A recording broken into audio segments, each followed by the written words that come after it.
நமக்கு ஒரு ரிலேஷன்ஷிப் இருக்குதுன்னு வச்சுக்கோங்களேன். எந்த ஒரு ரிலேஷன்ஷிப், அதாவது எல்லா விதமான ரிலேஷன்ஷிப்பும் இருக்கும்.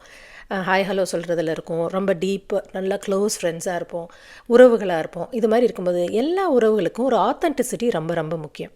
எப்பயுமே ஒரு உறவை சுற்றி நம்ம நடக்கும்பொழுது இந்த எக்ஷல்ஸ் மேலே நடக்கிற மாதிரி அப்படிம்பாங்க பாருங்களேன். அப்படியே சேலையில் முள் போட்ட மாதிரி, முள் எடுத்தாலும் சரி சேலை எடுத்தாலும் சரி சேலைக்கு தான் சேதாரம் அப்படிங்கிற மாதிரி பதட்ட நிலையிலே இருக்கும் பொழுது அந்த உறவில் நல்ல ஒரு ஆழமான புரிதல் இருக்கிறது கஷ்டம். அது ரொம்ப நாள் நிலச்சிருக்குமா, 15-20 வருஷம் நம்ம அவங்க கூட பழகியிருந்தா கூட அந்த உறவு நிலைக்குமான்னு சொன்னால் ரொம்ப கஷ்டம்தான். சின்ன ஒரு மனத்தாங்கல் அந்த உறவு விட்டு போயிடும்.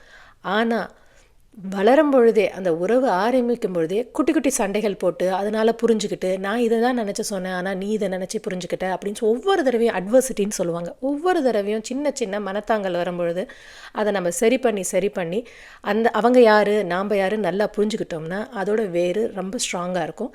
அது எத்தனை வருஷம் ஆனாலுமே அது நிலையாக இருக்கும் அப்படின்னு நான் நினைக்கிறேன்.